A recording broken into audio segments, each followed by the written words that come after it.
I've got a quick update with some good news regarding a story I covered a few months ago. Plastic Love, and I mean the original viral upload of it by Plastic Lover, is back. And at the time of me recording this, it's sitting there with just under 25 million views, but I imagine by the time I upload it, it might be way ahead. But anyway, if you haven't seen my original video on the topic, I recommend watching that before this one so you know what's going on, but if you don't want to, here's the summary. The song Plastic Love by Maria Takeuchi becomes a viral sensation on the internet. One specific upload of the song by a user named Plastic Lovers for some reason hits the YouTube algorithm so well that it winds up in practically everybody's suggested videos. And due to the popularity of this upload, it kind of becomes the central online hub for the Japanese music genre known as city pop. Then one day, the photographer of the picture used in the thumbnail, Alan Levinson, learns that his picture associated with the song became massively famous. It's a picture that he took 30 years ago that he was never compensated for. This discovery led to a series of events that would lead to Plastic Lover's upload getting taken down by a copyright strike. And that basically puts us where my last video left off. So let me fill you in on some of the things that happened since then. The day after my Plastic Love video was uploaded, I received an email from Alan Levinson to clarify a few points. Hi Whang, interesting video on the story of the Plastic Love photo. I learned of the use of the photo from an inquiry from a record company wanting to know if the photo was taken by me. That was surprising, since I did not have any idea it was ever used. I came across Steven's video when I did an internet search to see where the photo was used. You have an email for business inquiries, so I guess you believe in making a living and I do not fault you for that. Not sure why many fault me for standing up for the use of my work, but that's life. Live and learn. I did not kill City Pop. Don't want to. And in case you haven't noticed, you are using my photos along with many others. Unfortunately, the record companies, the lawyers, and the artists do not think the photo is important or of much value. That is the real story. Many artists are being ripped off on the internet today, while the big companies, YouTube, Google, Warner Brothers, etc., sit back and rake in billions. That is also a part of the story.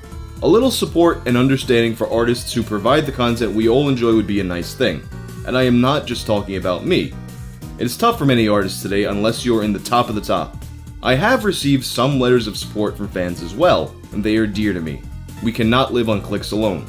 I wish you success in your creative work. And that was the last I heard about anything Plastic Love related until about a month later on April 29th when I received this message from Steven. I received an email from Alan about a week ago. He said he was considering taking the strike off the Plastic Love video, among some other stuff. Only problem is, neither of us can get in contact with Plastic Lover. They seem to have disappeared, which is a problem since Alan wanted to confirm it with PL beforehand. The video might be gone by now, but who knows. I had assumed that the original upload was just completely gone now, off of YouTube, can't be retrieved, that's the end of it. And there was a chance that that was the case, but then, the very next day, I received another message from Steven. I got a message, but from Plastic Lover, so I'm gonna help him with the thumbnail. Think Alan's only demand is his name on the side of it. And from that point on, a couple weeks passed, I would occasionally check to see if the upload was back up yet, and I kind of assumed that it fell through the cracks and just wasn't happening. But then on May 14th, a few hours before I started to record this video, I received another message from Steven. The original upload is now back up. And sure enough, I clicked on it and there it was, the original upload still there with all of its views and all of its glory. Now updated with Alan Levinson's watermark on the thumbnail. And Plastic Lover has provided their side of the story in a pinned comment. Months after the takedown, Plastic Love has been fully restored, and it's all thanks to Alan's willingness to negotiate and tell me more about the case, and Steven's support throughout this journey. Please keep a civil discussion here and try not getting too off topic. Explaining the situation. Alan tried contacting me about the use of the picture since he already had a messy history with Warner Brothers regarding the picture, and all he wanted was to be credited. However, I was absent and did not respond to any of his messages, resulting in Alan filing a copyright claim against the video. He did not know that once he filed the copyright strike, the video would be removed. Once the video was removed, Alan faced a lot of harassment and insults. I'll say it right here. Although you might not agree with his actions, you should still respect him as a person, and quite clearly a lot of people did not. I even saw some of those messages.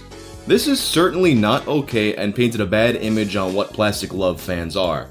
Initially, Alan thought I was the one behind the threats. However, as we spoke, I made it clear I wasn't, and he was shown to be a really nice guy, undeserving of all that was being thrown at him. After a few conversations and trade of information, we settled an agreement, and currently he has removed the claim and YouTube has restored the video. Plastic Lover also provided some links to videos on the topic: Stevem's video, my video, which it says I'm UC3JDN, I don't know why that is, and Plastic Love is Good by Zan Huxtable. He then concludes his message by saying, "I do not own the music or the photo. If you want to purchase the song or album, Maria's digital media is available through iTunes, and a physical CD can be purchased online on websites. If you want to see more of the photographer's work, check it out at alanlevinson.com. And what I'm thinking is, it's going to be really interesting to see how this plays out in the YouTube algorithm, because before the video got taken down, it had a lot of that YouTube suggestion juice going for it. I could see it going one of two ways. Because it was taken down for so long, all that power in the YouTube algorithm might just be completely wiped out and it never reaches its old peak. But we don't really know if situations like that cause YouTube to recommend a video less when it comes back, and I think, according to them, it doesn't, but we can't trust them. But there's also the chance that due to the combination of people talking about it being back and due to people who used to listen to it, listening to it again, it might get actually more popular than it ever was before. Whichever way it plays out, I think we're going to learn a little something about how YouTube works from this experience. So there you have it. Plastic Love is back. Go listen to it. I'm out of here.